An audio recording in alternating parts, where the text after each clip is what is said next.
வேதமே சத்தியம் என்கிற தலைப்பில் இன்றைக்கு உங்களோடு கூட பேசுவதற்கு தேவன் கொடுத்த அந்த கிருபைக்காக கர்த்தரை நான் ஸ்தோத்தரிக்கிறேன். சங்கீதக்காரனாகிய தாவீது சங்கீதம் 19 கர்த்தருடைய வேதம் குறைவற்றதும் ஆத்துமாவை உயிர்ப்பிக்கிறதுமாயிருக்கிறது, கர்த்தருடைய சாட்சி சத்தியமும் பேதையை ஞானியாக்குகிறதுமாயிருக்கிறது, கர்த்தருடைய நியாயங்கள் செம்மையும் இருதயத்தை சந்தோஷிப்பிக்கிறதுமாயிருக்கிறது, கர்த்தருடைய கற்பனை தூய்மையும் கண்களை தெளிவிக்கிறதுமாயிருக்கிறது, கர்த்தருக்கு பயப்படுகிற பயம் சுத்தமும் என்றென்றைக்கும் நிலைக்கிறதுமாயிருக்கிறது, கர்த்தருடைய நியாயங்கள் உண்மையும் அவைகள் அனைத்தும் நீதியுமாயிருக்கிறது, அவைகள் பொன்னிலும் மிகுந்த பசும் பொன்னிலும் விரும்பப்படத்தக்கதும் தேனிலும் தேன் கூட்டிலிருந்து ஒழுகும் தெளித்தேனிலும் மதுரம் உள்ளதுமாய் இருக்கிறது. அன்றியும் அவைகளால் உமது அடியேன் எச்சரிக்கப்படுகிறேன், அவைகளை கை கொள்ளுகிறதினால் மிகுந்த பலன் உண்டு என்று அவன் மகிமையாய் சொல்லுகிறான். நாம் கண்களை மூடி செபிக்கலாம். நல்ல பிதாவே, வானமும் பூமியும் ஒழிந்து போகும், உம்முடைய வார்த்தைகள் என்றும் ஒழிந்து போகாது என்று சொன்னேன். தேவன் மாறாத ஒரு பிரமாணத்தை இந்த உலகத்திலே வைத்திருக்கிறீர் என்றால் அது உம்முடைய வேதம். அந்த வேதம் எங்கள் மன மகிழ்ச்சியாய் இராதிருந்தால் என்றைக்கோ நாங்கள் துக்கத்திலே அழிந்து போயிருப்போம். உம்முடைய வேதம் எங்களுடைய மன மகிழ்ச்சியாய் இருக்கிறபடினால் உமக்கு ஸ்தோத்திரம். அது பொன்னிலும் பசும் பொன்னிலும் அது விரும்பப்படத்தக்கதாய் தேனிலும் தெளித்தேனிலும் மதுரம் உள்ளதாய் இருக்கிறதற்காக உமக்கு ஸ்தோத்திரம். இன்றைக்கு இந்த செய்தியை கேட்கிற ஒவ்வொருவரையும் தமது வசனத்தை அனுப்பி குணமாக்குவீராக, சுத்திகரிப்பீராக, உம்முடைய ராஜ்யத்துக்கு ஏற்றவர்களாய் பரிசுத்தப்படுத்துவீராக, தமது வார்த்தையினால் ஒவ்வொருவரையும் ஆசீர்வதிப்பீராக. இயேசு கிறிஸ்துவின் இன்ப நாமத்தில் ஜெபிக்கிறோம். ஆசீர்வாதங்களை சுதந்தரித்துக் கொள்ளுகிறோம். ஜீவனுள்ள எங்கள் நல்ல பரலோக பிதாவே, ஆமென். ஒரு மனிதனை உயர்த்துவதற்கு, திருத்துவதற்கு, ஆசீர்வதிப்பதற்கு, அவனுக்குள்ளே தேவ சாயலை உண்டாக்குவதற்கு என் தேவனாகிய கர்த்தர் தமது கரத்தினால் எழுதி கொடுத்ததும், தமது வாயினால் பேசினதும், தமது தீர்க்கதரிசிகளை கொண்டு பேசினதுமான அவருடைய வார்த்தையாகிய சத்தியம்தான் பைபிள் என்றிருக்கிறது. இந்த வேதம் கர்த்தர் மனிதனுக்கு தந்த அன்பின் வெளிப்பாடு. 3358 தடவை இதில் கர்த்தர் என்கிற வார்த்தை வருகிறது. எரேமியா 10வது அதிகாரம் 12ஆம் வசனத்தில் அவரே பூமியை தமது வல்லமையினால் உண்டாக்கி பூச்சக்கரத்தை தம்முடைய ஞானத்தினால் படைத்தார் என்று நாம் வாசிக்கிறோம்.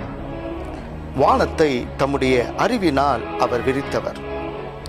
ஏசாயா 6வது அதிகாரம் 3ஆம் வசனத்தில் சேராபீன்கள் அவர்கள் ஒருவரை ஒருவர் பார்த்து சேனைகளின் கர்த்தர் பரிசுத்தர் பரிசுத்தர் பரிசுத்தர், பூமி அனைத்தும் அவருடைய மகிமையினால் நிறைந்திருக்கிறது என்று அவர்கள் உரக்க சத்தத்தோடு சொல்லி கர்த்தரை மகிமைப்படுத்துகிறார்கள்.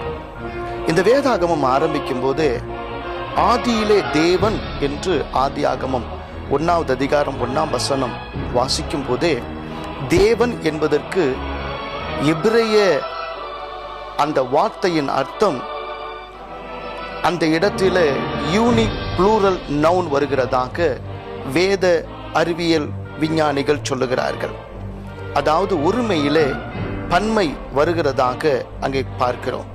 அவர் பரிசுத்தர் பரிசுத்தர் பரிசுத்தர் என்று சொல்லி பிதாவாகிய தேவனாக, குமாரனாகிய தேவனாக, பரிசுத்த ஆவியான தேவனாக அங்கே அவர் வெளிப்படுகிறார். ஒரு அணுவை எடுத்துக்கொள்ளுங்க. கிரேக்கில் அணுவுக்கு அர்த்தம் என்ன தெரியுமா? இன்டிவிசிபிள், பிரிக்க முடியாதது என்பது. அதில் பிளஸ் சார்ஜ் புரோட்டான், நியூட்ரான் அதனுடைய நியூட்ரலாக அதனுடைய கோரிலே அதை சுற்றிலும், மைனஸ் சார்ஜ் எலக்ட்ரான் அதனுடைய வெளியிலே. எனவே ஒரு அணுவில் கூட திருத்துவம் அடங்கி இருக்கிறது. புரோட்டான், நியூட்ரான், எலக்ட்ரான் என்று அது வருகிறது. ஒரு கலரை எடுத்துக்கொள்ளுங்க. பிரைமரி கலராக சிகப்பு, நீலம், பச்சை, இந்த 3 கலர் தான் எல்லா கலர்களுக்கும் அடிப்படையாக அமைகிறது. எந்த பொருளை வேண்டுமானாலும் எடுத்துக்கொள்ளுங்க, அதை சாலிட், லிக்விட் அண்ட் கேசியஸ் ஃபார்மில் தான் நாம் பார்க்க முடியும். திடத்திரவு வாயுவாகத்தான் ஒரு பொருளை நாம் விளங்கி கொள்ளுகிறோம். நம்முடைய ஸ்பேஸ், அதாவது நம்முடைய யூனிவர்ஸை, வானவெளியை நாம் அளக்கணும்னா கட்டாயமா 3 இண்டிவிஜுவல் டைமென்ஷன்ல தான் அளக்க முடியும். அதை XYZ ஆக்சிஸ்னால அதை அளக்கிறார்கள். டைம் என்று எடுத்துக்கொள்ளுங்க. காலத்தை நாம் பார்க்க வேண்டுமானாலும் அதை பாஸ்ட், பிரசன்ட் அண்ட் ஃபியூச்சர், கடந்த காலம், நிகழ்காலம், எதிர்காலம் என்று தான் நாம் பார்க்கிறோம். சக்தியை எடுத்துக்கொள்ளுங்க. அதை gravitational force, electro magnetic force and nuclear force என்று சொல்லுகிறோம். புவியீர்ப்பு சக்தி, மின்சார சக்தி, இன்னும் நியூக்ளியர் சக்தி என்று சொல்லி அவைகளை பார்க்கிறோம். மனிதன் என்று எடுத்துக்கொள்ளுங்க. அவனை மைண்ட், பாடி அண்ட் ஸ்பிரிட் என்று சொல்லி திருத்துவ தேவனுடைய வெளிப்பாடாக மனிதனும் திருத்துவமாகத்தான் வெளிப்படுகிறான்.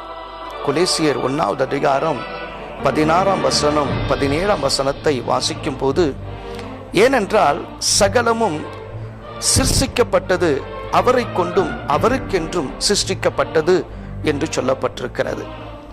அவருடைய சாயலில்தான் மனிதனுடைய உடலும் இருக்கிறது. அவரால் தான் நாம் ஒன்று இணைக்கப்பட்டிருக்கிறோம்.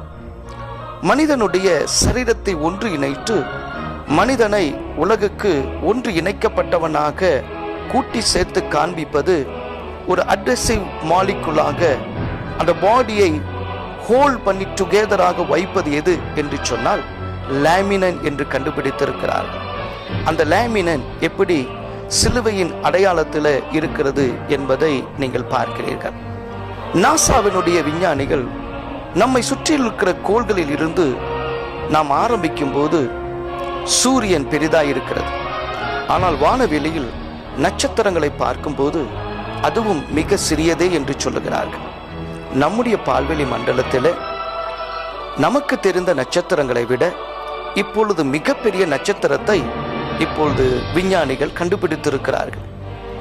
சூரியனை விட பல மடங்கு பெரிதான அதற்கு VY கேனிஸ் மெஜாரிஸ் என்று பெயர் வைத்திருக்கிறார்கள். அதனுடைய தோற்றத்தையும் அதன் அருகிலே இந்த சூரியன் எவ்வளவு ஒரு சின்ன புள்ளியை போல இருக்கிறது என்பதையும் கொஞ்சம் பாருங்க. அந்த நட்சத்திரத்தை பார்க்கும்போது சூரியனை அதோடு கூட நாம் ஒப்பிடும்போது எவரெஸ்ட் சிகரத்தின் மேலே ஒரு சின்ன கிரிக்கெட் பாலை வைத்து பார்த்தால் அது எவ்வளவு பெருசு இருக்குமோ அவ்வளவுதான் இந்த VY கேனிஸ் மெஜாரிஸ் என்கிற நட்சத்திரத்துக்கு பக்கத்திலே இந்த சூரியன் இருக்கிறது.